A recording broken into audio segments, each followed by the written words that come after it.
Hi, everyone. Welcome to your check in with Gwen. I'm your host, Gwendolyn McLemore, and I'm very grateful that you're here. During our time together, I will be sharing tips, thoughts, and words of encouragement as you seek to build a system that actually works for your life. So, guys, welcome. Welcome back. I am very, very happy. It is sunny where I live. I had a semi productive day. I'm very excited to check in with you all. Today's show will be slightly different. This is going to be a discussion about some observations I've made socially. I'm going to really get into the namesake of this episode: selfish versus self-preservation. Life is interesting that way. Oh, also, before I start, I just want to say I've heard all your feedback. I would love to hear more feedback. I'm going to attach a link to a anonymous survey that you can submit to just give me feedback about what's going on, or feel free to leave a comment. Also, I am not the most technology savvy. That's why big shout out to Riverside, because that's what's making this process move smoothly. I am not that person. I'm trying to figure it out. So, yeah, welcome, welcome, welcome. Let's get into it. Here we utilize the 5 domains of health to check in on someone's entire person. And so I'm going to model this for you, and then you can model this in your life. Check in with yourself this way, check in with a stranger or a loved one the same way. Make the world a better place. Let's go. Physically. Physically, I am feeling great. I went to the chiropractor today. I worked out. I am on my 3rd week of 5 workouts a week, and I'm feeling pretty good about that. I feel hydrated. I have been feeding myself intentionally, and I found a new product that is helping me sleep. This is not going to be shared here. If you follow me on social media, I'll repost one of my friends. They have an affiliate link. But this new product is like a mushroom sleep tea, and it has been working so far. But I'm only a couple days in, so once I make it a couple weeks, I'll report back in on that. And so physically, feeling great. Spiritually, I am feeling momentum. That's the best way to put it. I'm feeling excitable. I'm feeling open. I'm feeling like something is settling in my spirit. I don't necessarily know what has changed. My practices haven't really changed. I mean, my spiritual practice, like my praying, my journaling, my tarot cards, the things I do for spirituality. I haven't been doing any of them. Oh, that's not true. She's a crystal girly, and one of these days we'll talk about that. But I've been sleeping with crystals under my pillow for maybe the past 4 to 5 days. I've been sleeping so much better.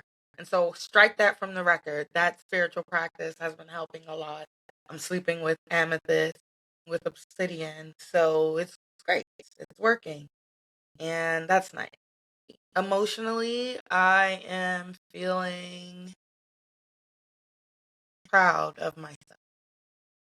Not just for the show, but professionally and just as a person. There have been a lot of challenges that have come up. It seems like I have the capacity to deal with these things coming up. And so basically, this is just a fancy way of me saying I'm not losing my shit. And because of that, emotionally, I'm feeling proud. And it's a nice feeling. I'm also feeling self aware. I am being intentional with myself. And because of that, I think I'm seeing a clearer vision of myself right now, which is nice. Emotionally, I am also feeling valued and loved. I have a Valentine's Day weekend coming up. I'm not exactly sure what that entails, but I'm excited to be thought of because I don't really celebrate many holidays. So when I do, I can be very corny and over the top with them. And so I'm feeling loved that someone thought of me enough to curate a weekend. Mentally, I am feeling tough feeling strong. I feel confident, courageous. So today we will have an emotions wheel on the screen while I do this check-in. So I don't utilize the same words over and over. And we can start to demonstrate that there are gray areas in life. So mentally, I am feeling optimistic, inspired, respected, which are all great. Socially, I will once again give myself some marks for improvement needed. When you do check-ins like this, it's very clear. You can see your patterns. You can see the patterns of the world around you. And for me, one of my patterns, if you've paid attention thus far, is that I tend to put my social, romantic, and friendships on the back burner often in pursuit of work and professional and academic growth. I think it's a part of a trauma response. When I was younger, I didn't feel socially accepted. So I retreated into those areas of my life. I also think that it's a survival skill I needed to become professionally and academically safe so I could build a life that I want. It's also a preference. And so, with all of those pieces, becoming more socially aware and socially strong is one of my goals in life, and I think it'll contribute to my happiness. I don't say these things to roast myself, but I try to demonstrate that you can be real with yourself. And you might not always have a neat explanation as to why you do something, right? I need you to remember I'm trained in this. This is why I can say things like this. However, um, yeah, we often have patterns in life that are a direct response to our conditioning. So physically, mentally, socially, spiritually, emotionally, that's where Gwen is. Leave a check-in in the comments in the 5 areas. How are you? Where are you guys feeling? I would love to hear from you all. At the time of this recording, I'm ashamed. The website is still not up. I don't like designing, and I just been doing so much other stuff. And I know I could just pay someone. I'm just being a bit of a control freak right now. And so I will work on it. Okay, I will work on it. Today I will be discussing 2 themes. The first being this idea, it's my opinion on something. I just feel where I live, socially, people get this wrong. And what I mean is that there is a difference between a friend, a fan, and a good customer. Okay? There is a difference. And unfortunately, I think that today's form of socializing, especially with using social media, that it's really hard for people to maintain relationships these days because they don't know if they fall into a friend, a fan, or a good customer category. So what I have noticed over my last year or two is that a lot of the new friendships I tried to create, they did not go anywhere because I didn't realize that to these people, I was a really good customer, right? So what happens is that I am out in the streets, out in the world. I'll strike up a conversation with anyone, and you never know who you're talking to. So I've just met cool people and done cool things in that way. And when I am a customer getting services, whether that's a massage, whether that's beauty services, anything of the sort, I'm a yapper. I'm talking, and it's rather personable. And so over the past 2 years, especially, I have gotten to know my service providers and they have gotten to know me really cool, I think, in a very interpersonal way. Now, of course, they might not know my personality, but they might know details of who I am and vice versa. And so, unfortunately, I have shared or invited or blended lines with some of these people, like inviting them to my parties or trips or business deals that aren't related to the business that we do, anything, right? And unfortunately, the outcomes of me doing that resulted in me not even getting services from these people anymore. And I'm like, damn, not only did they mess up their money, I lost out on someone I preferred and enjoyed, right? Because these lines were crossed. And the thing is like when you're a good customer to someone, there's still a professional obligation. They have to maintain decorum. You would think that I would know that naturally, but unfortunately, I yap and I blur the lines. I over disclose and I get people to over disclose. And that's a therapy term for just sharing something about yourself. I'm good at curating what I want to share about myself, and I'm really good at getting people to share about themselves, right? And within that, I found myself in these scenarios where I would expect a certain level of behavior and then someone shows you who they really are. It's like, damn, I don't even fuck with you like that. I think you're good at your job, but I may or may not even like you, which is crazy, you know? And I mean, I could have like stories about it, but I'm not trying to get sued for defamation. So I'm gonna be quiet. With social media, people have access to your itinerary, to your day to day, whatever you may share, even if it's not in real time. They get to see your activities, they get to see parts of your life that they may not have access to in real life. They see you at the gym, they see you eating out at a specific restaurant, they might see a glimpse of your loved ones. And because of that, people tend to think that they know you. You know what I mean? They feel familiar with you almost as a friend, not realizing that they're a fan of your life. If you don't interact with someone, if you don't have shared memories, if you're not speaking a shared language, if you're not laughing at jokes, if you're not building a bond, then they are not your friend. You are just a fan of their life, or they are a fan of your life. Like, I've had people tell me that they see things, or we start a conversation and I say something, and they're like, oh yeah, I saw you do that. And that shit takes me aback. Like, what? What do you mean you saw me? I have caught myself doing this to other people. And what I mean is like assuming I know what's going on in someone's life instead of asking, right? Instead of building that social bridge, instead of nurturing that relationship, whatever I want it to be. You rely on social media, you rely on watching, you are not being their friend, you are being their fan. And that's okay, right? But still, it's a difference. And then when it comes to friendship, friendship requires intentionality. Friendship requires inconvenience, participation. I'm highlighting the difference between a friend and a fan and a good customer because each of these roles has obligations, rules associated with them. As a customer, you believe that you are entitled to what you're paying for in a way that you hope to receive it, right? You're expecting a tailored experience when you're a customer because you're giving up your time and your money.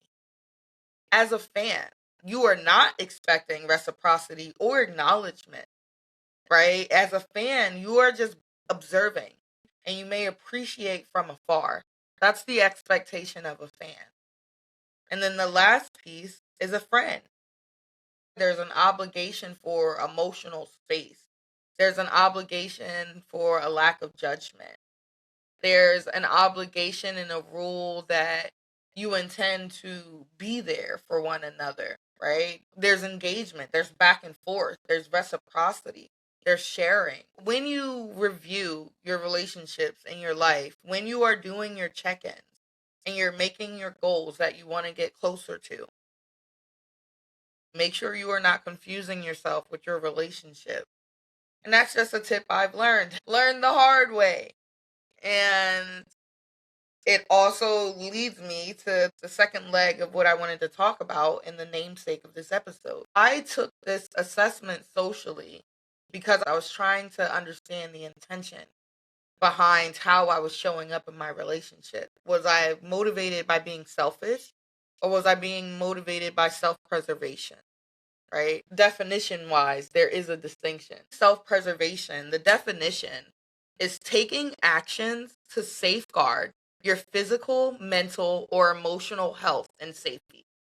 Right? And you do this to maintain your own capacity to live, to thrive, and to care for yourself and others. Selfishness is acting solely in your own interest, and you're often ignoring or devaluing others' needs.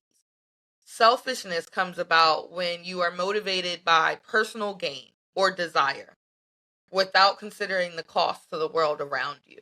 That's what makes something selfish versus self-preservation. For me, this came to be because I was wondering, was I doing enough? I'll give an example. I recently joined a run club, and it's about an hour away, and I joined maybe like 5 or 6 months ago when the club first started. After a few months, loving this version of me, I hosted an event. I invited people over, and the outcome didn't land how I wanted it to land. I did try to show up the next day after that party, and I was in such a crappy mood, and I was so emotionally and physically, visibly frustrated. I was just upset. I wasn't good, and I just said I'm never going back. Like, they played in my fucking face, you know. And I stood on that. What happened is that the group's organizers and I have been trying to become friends, and we were very clear verbally about that. And we've hung out a few times outside of the run, and we've just tried. After missing a couple of weeks, I connected with these people, and we have a really good conversation. We discuss not only the events of the night and the outcome, but we also discuss, like, what is our intention for this relationship, and we kind of re-express we want to become friends. I'm like, great. And I extend an invitation, and we talk about making plans in the future, but nothing concrete. And I say I'll try to make my way back down.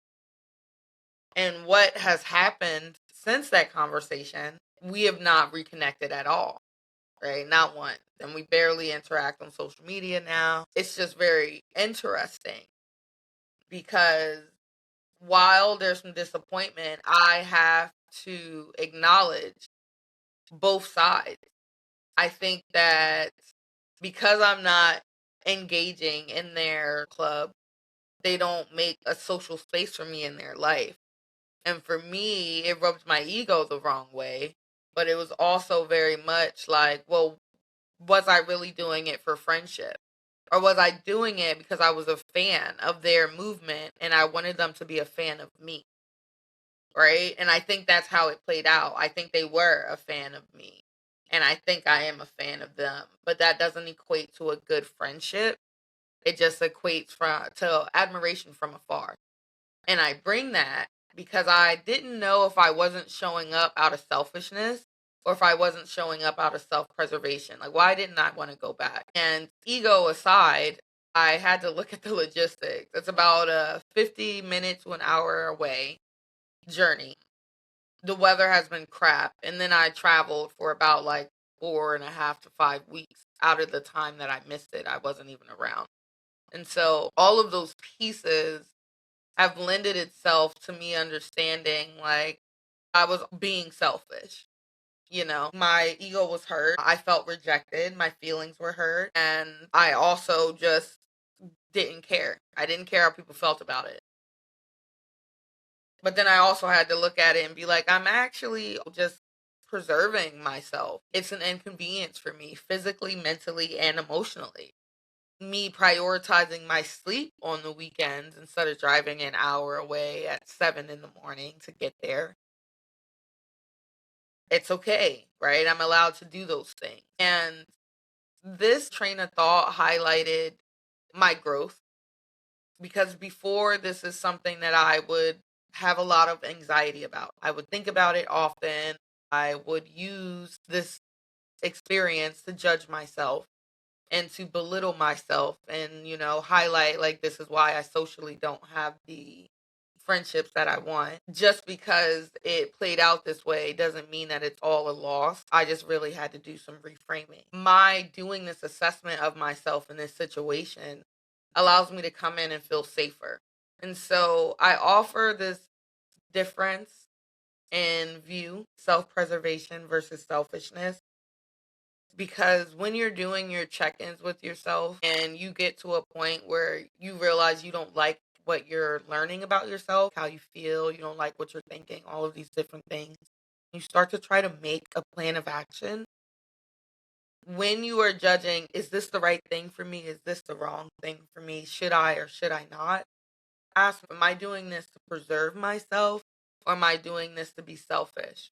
And it's not to say that one is better than the other. I'm not highlighting that. I'm just being very clear that there is a difference.